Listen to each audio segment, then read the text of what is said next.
السلام علیکم dear students, آج ہم آپ کے لیے چیپٹر نمبر 3 کو سٹارٹ کرنے کے لیے جا رہے ہیں۔ تو چیپٹر نمبر 3 میں بہت زیادہ امپورٹنٹ ٹاپکس ہیں۔ ان میں سب سے پہلے جو ہمارے پاس ہے وہ فورس، انرشیا اور مومنٹم ہے۔ تو سب سے پہلے ہمیں فورس کے بارے میں پتہ ہونا چاہیے کہ فورس کیا ہے۔ تو فورس کسی جسم کو موشن میں لاتی ہے یا موشن میں لانے کی کوشش کرتی ہے، یا جسم کو موشن سے روکتی ہے یا روکنے کی کوشش کرتے ہیں۔ اور جو ہمارے پاس انرشیا ہے، انرشیا کسی جسم کی وہ خصوصیت ہے جس کی وجہ سے وہ اپنے ریسٹ پوزیشن یا یونیفارم موشن میں تبدیلی کے خلاف مزاحمت کرتا ہے۔ انرشیا کسی جسم کی وہ خصوصیت ہے جس کی وجہ سے وہ اپنی ریسٹ پوزیشن یا یونیفارم موشن میں تبدیلی کے خلاف مزاحمت کرتا ہے۔ تو امید ہے کہ آپ کو اس کی سمجھ آ گئی ہوگی۔ اس کے بعد ہمارے پاس ہے مومنٹم، جو ہے وہ ہمارے پاس ہے کہ بندوق کی گولی میں انرشیا کی مقدار بہت کم ہوتی ہے کیونکہ اس کا ماس بہت کم ہوتا ہے، پھر اس بندوق سے فائر کرنے پر کیوں بڑھ جاتا ہے۔ دوسری طرف کسی سامان سے لدے ہوئے ٹرک سے ٹکرانے والے جسم بہت زیادہ متاثر ہوتا ہے، خواہ ٹرک کی سپیڈ انتہائی کم ہی کیوں نہ ہو۔ اس قسم کی صورتحال کی وضاحت کے لیے ہم ایک نئی اصطلاح متعارف کراتے ہیں جسے مومنٹم کہتے ہیں۔ کسی بھی جسم میں اس کے ماس ویلاسٹی کی وجہ سے موشن کی مقدار مومنٹم کہلاتی ہے۔ کسی جسم میں اس کے ماس اور ویلاسٹی کی وجہ سے موشن کی مقدار کو مومنٹم کہتے ہیں۔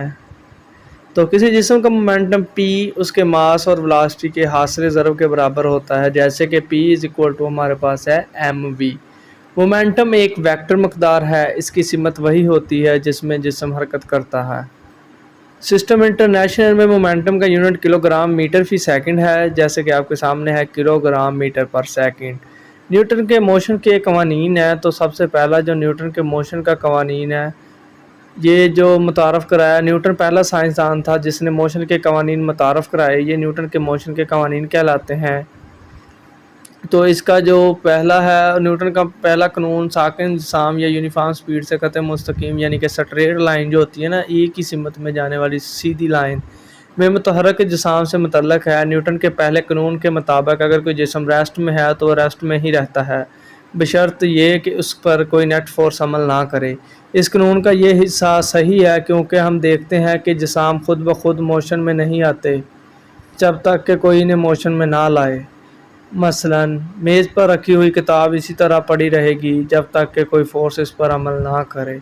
تو نیوٹن کا جو دوسرا قانون ہے اس کے مطابق یہ الگ آ جائے گی، لیکن ایک دفعہ ہم پہلی کو دیکھتے ہیں کہ ہر جسم اپنی ریسٹ کی حالت میں یہ خط مستقیم میں یونیفارم موشن کو جاری رکھتا ہے، بشرط یہ کہ اس پر کوئی نیٹ فورس عمل نہ کر رہی ہو۔ تو نیوٹن کا دوسرا قانون کیا ہمیں بتاتا ہے؟ جب ایک فورس کسی جسم پر عمل کرے تو اس میں فورس کی سمت میں ایکسلریشن پیدا ہوتا ہے۔ ایکسلریشن کی مقدار فورس کی مقدار کے ڈائریکٹلی پرپورشنل اور ماس کے انورسلی پرپورشنل ہوتی ہے۔ اگر ایک فورس F ماس m کے ایکسلریشن پیدا کرے تو اس کے مطابق A directly proportional to F اور A directly inversely proportional to mass, یعنی کہ A direct inversely proportional 1/m۔ تو ہمارے پاس جب ان کو ہم لکھیں گے تو یہ ہمارے پاس A جو ہے یہ F/m بن جائے گا۔ تو جب ہم F ڈائریکٹ m میں اگر m کو دوسری طرف لے جائیں تو F m ہی ہو جائے گا، تو K کو بطور پرپورشنل کانسٹنٹ یوز کریں گے تو F Kma بن جائے گا۔ تو ایسا یونٹ میں K کی قیمت 1 ہے، اس کے لیے مساوات 2.3 کو اس طرح سے لکھا جاتا ہے F ma۔ فورس کا ایسا یونٹ نیوٹن ہے، اسے n سے ظاہر کیا جاتا ہے۔ نیوٹن کے موشن کے دوسرے قانون کے مطابق ایک نیوٹن وہ فورس ہے جو 1 kg ماس والے جسم میں 1 میٹر پر سکوائر کا ایکسلریشن پیدا کرتی ہے۔ پس ایک نیوٹن کو ہم اس طرح ظاہر کر سکتے ہیں 1 Newton = 1 kilo gram × 1 metre per square, یعنی کہ 1 kilo gram metre per second square. تو نیکسٹ ہمارے پاس اس کی کچھ مثالیں ہیں، یہ آپ دیکھ لیجئے گا۔ اور اس کے بعد ہمارے پاس آ جاتا ہے ماس اور وزن۔ ماس اور وزن، عام طور پر ماس اور وزن ایک جیسی مقداریں تصور کی جاتی ہیں، لیکن یہ درست نہیں ہے۔ یہ دو مقداریں مختلف قسم کی مقدار ہیں۔ کسی جسم میں مادہ کی مقدار کو اس جسم کا ماس کہتے ہیں، کسی جسم میں مادہ کی مقدار کو ہم اس کا ماس کہیں گے۔ یہ ایک اسکیلر مقدار ہے تو اور جسم کا ایک جگہ سے دوسری جگہ لے جانے سے تبدیل نہیں ہوتی۔ عام ترازو یا بیم بیلنس کے ذریعے معیاری ماسے سے موازنہ کرنا معلوم کیا جاتا ہے۔